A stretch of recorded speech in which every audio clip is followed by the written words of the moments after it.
ალბათ ყველას გაგვიგია, რომ YouTube-ზე ფულის შავნა შეიძლება, ხომ? მაგრამ აი როგორ მუშაობს ეს ყველაფერი სინამდვილეში, თუ დაფიქრებულ ხართ? რას ნიშნავს, როცა ვიღაცის ვიდეოს მილიონი ნახვა აქვს? მოდით ამ გარჩევაში ჩავიხედოთ YouTube-ის ფულის მანქანის კულისებში და ვნახოთ, რა დგას სინამდვილეში ამ დიდი ციფრების უკან. პირდაპირ საქმეზე გადავიდეთ და მთავარი კითხვით დავიწყოთ. რა ღირს YouTube-ის ერთი ნახვა? იცით, ერთი შეხედვით შეიძლება ძალიან მარტივი პასუხი კონდეს, მაგრამ სინამდვილეში ყველაფერი ბევრად უფრო საინტერესო და რთულადაა. ეს რაღაც ფიქსირებული თანხა ნამდვილად არ არის. მისი ფასი სულ იცვლება და უამრავ რამეზეა დამოკიდებული. სანამ ფულზე დავიწყებთ ლაპარაკს, ძერ უნდა გავარკვიოთ, რა არის საერთოდ YouTube-ის მთავარი ვალუტა. ანუ თვითონ ნახვა. როდის ამბობს პლატფორმა, რომ ვიდეო ნახულია? აი ზუსტად აქ არის პირველი და ალბათ ყველაზე მთავარი რამ, რაც უნდა გავიგოთ. YouTuber-ებს ფულს უბრალოდ ვიდეოს ნახვებში არავინ უხდის. ისინი ფულს იღებენ რეკლამის ნახვებიდან, რომელიც მათ ვიდეოებზე გადის. ანუ წარმოიდგინეთ, თქვენი ვიდეო შეიძლება მილიონჯერ ნახონ, მაგრამ თუ ზედ რეკლამა არ გადის ან მაყურებელი სულ ასკიპებს, თქვენი შემოსავალი იქნება 0. YouTube-ს ამისთვის კონკრეტული წესი აქვს, ეგრეთ წოდებული 23 წამის წესი. იმისთვის, რომ რეკლამის ნახვა ჩაითვალოს და შესაბამისად YouTuber-მა ფული მიიღოს, თუ რეკლამა 30 წამზე მოკლია, მაყურებელმა ის ბოლომდე უნდა ნახოს. თუ უფრო გრძელია, მაშინ მინიმუმ 30 წამი მაინც. ეს რას ნიშნავს? იმას, რომ ყოველი რეკლამის გაშვება ავტომატურად ფულს არ ნიშნავს. ოკეი, გასაგებია. ახლა როცა ვიცით, რა არის მონეტიზებადი ნახვა, მოდით ვნახოთ რეალურად რამდენს შოულობს კონტენტის შემქმნელი. იცით, ინდუსტრიაში არის ასეთი ტერმინი RPM, ანუ შემოსავალი 1000 ნახვაზე. საშუალოდ ეს ციფრი 2-დან 12 დოლარამდე მერყეობს, მაგრამ მოდი ავიღოთ 5 დოლარი, რადგან საკმაოდ გავრცელებული საშუალო მაჩვენებელია. ეს ის პირველი ციფრია, რასაც YouTuber-ები უყურებენ, მაგრამ დამიჯერეთ, ეს მთლიანი სურათის მხოლოდ პატარა ნაწილია. კარგი, მოდით ახლა ეს ციფრები ცოტა გავადიდოთ და ვნახოთ, რას ნიშნავს რეალურად. აი წარმოიდგინეთ, თქვენი RPM-ი არის ისევ ის 5 დოლარი. 100,000 ნახვაზე ეს გამოვა დაახლოებით 500 დოლარი. მილიონ ნახვაზე კი 5,000 დოლარი. ნუ ქაღალდზე ყველაფერი ძალიან მარტივად და ლოგიკურად გამოიყურება, ხო მართალია? მაგრამ აი სწორედ აქ იწყება ყველაზე საინტერესო. რეალობა გაცილებით უფრო არეულია. ეს სუფთა საშუალო რიცხვები, სიმართლე გითხრათ, იშვიათად ასახავს იმას, რაც სინამდვილეში ხდება. აი, ნახეთ რეალური მაგალითი Reddit-დან. მომხმარებელი სახელად Odex-ი წერს, რომ თვეში 1-დან 2 მილიონამდე ნახვით მისი შემოსავალი 7-დან 28,000 დოლარამდე ადის. ეს საშუალოზე ბევრად მაღალია. და ახლა სრულიად საპირისპირო სურათი. სხვა მომხმარებელი Lose Axel-ი ამბობს, რომ თვეში 40,000 ნახვით სულ რაღაც 200-300 დოლარს შოულობს. და ესეც აბსოლუტური რეალობაა ბევრი YouTuber-ისთვის. აი კიდევ ერთი მაგალითი, რომელიც სადღაც ამ ორ უკიდურესობას შორისაა. თვეში 700-800,000 ნახვა და 8,000 დოლარი.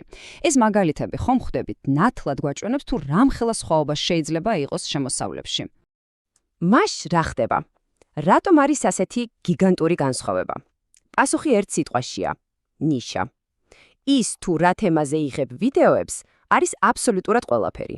საქმე ისაა, რომ რეკლამის დამკვეთებისთვის ყველა თემა ერთნაირად საინტერესო არაა. მაგალითად, ისეთი ნიშები, როგორიცაა პირადი ფინანსები, ინვესტიციები ან ტექნოლოგიები, იზიდავს რეკლამის დამკვეთებს, რომლებიც მზად არიან თითო ნახვაში ბევრად მეტი გადაიხადონ. რატომ? იმიტომ, რომ ამ თემებით დაინტერესებული მაყურებელი მათთვის ძალიან ფასეულია. მეორე მხარეს გვაქვს ისეთი ნიშები, როგორიცაა მოდა ან ლაიფსტაილი, სადაც კონკურენცია დიდია, მაგრამ რეკლამის ფასი სამწუხაროდ შედარებით დაბალია. ახლა კი მოდით მედალს მეორე მხრიდან შევხედოთ. რას და რამდენს იხდის თავად რეკლამის დამკვეთი? ხომ იცით, რეკლამის დამკვეთებს სხვადასხვა იარაღი აქვთ.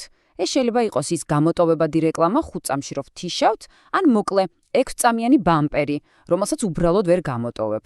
თითოეულ ფორმატს რა თქმა უნდა თავისი ფასი და სტრატეგია აქვს.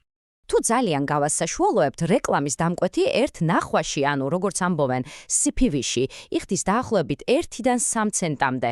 მოდით სიმარტივისთვის ავიღოთ საშუალო რიცხვი 2 ცენტი. კარგი, ახლა შევადაროთ.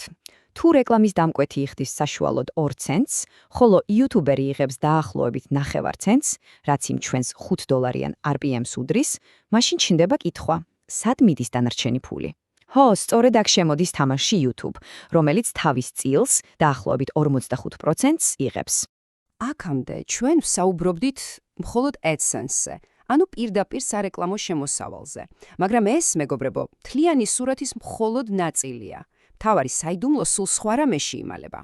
აი, ეს ციტატა ერთ-ერთი წარმატებული იუთიუბერისგან ფიქრობ იდეალურად ხსნის ყველაფერს. მხოლოდ რეკლამაზე ჩამოკიდება უბრალოდ არასწორი და ძალიან სტრესული გზა. და აი, ნახეთ, ეს იმავე Reddit-ის მომხმარებლის შემოსავლების რეალური დიაგრამაა. კარგად დააკვირდით. AdSense მისი შემოსავლის რა პატარა ნაწილია. ძირითადი ფული მოდის სპონსორებისგან, საკუთარი ციფრული პროდუქტების გაყიდვიდან, პარტნიორული მარკეტინგიდან და უამრავი სხვა წყაროდან. მაშ რა გამოდის საბოლოოდ? რა არის მთავარი დასკვნა? როგორ უნდა აქციო YouTube-ი სტაბილურ, სრულ განაკვეთიან შემოსავლის წყაროდ? მოკლედ, ფორმულა დაახლოებით ასეთია. პირველი, აირჩიეთ ნიშას, სადაც რეკლამის დამკვეთებს მარტივად რომ თქვათ, ფულის დახარჯვა არ ენანებათ. მეორე, რა თქმა უნდა, შექმნით ხარისხიანი და საინტერესო კონტენტი, რომ ხალხმა ბოლომდე გიყუროთ. მესამე, და ეს ალბათ ყველაზე მნიშვნელოვანია, არასდროს ჩაიციკლოთ მხოლოდ AdSense-ზე, ეძებეთ ფულის შოვნის სხვა გზებიც. და ბოლოს, მეოთხე, თქვენ სარხს უყურეთ როგორც ბიზნესს და არა როგორც უბრალო გატაცებას. აი ეს არის მთელი საიდუმლო. საბოლოო ჯამში, ერთი YouTube ნახვის ღირებულება საკმაოდ რთული თავსატეხია, მაგრამ როგორც ვნახეთ, მისი ამოხსნა სავსებით შესაძლებელია. კონტენტის შემქმნელების ეკონომიკა დღეს წარმოუდგენლად იზრდება, მაგრამ მთავარი კითხვა მაინც რჩება. რამდენად მყარი და მდგრადია ეს ყველაფერი გრძელვადიან პერსპექტივაში? ეს ის კითხვა, რომელზეც პასუხს ალბათ მხოლოდ დრო გვიჩვენებს.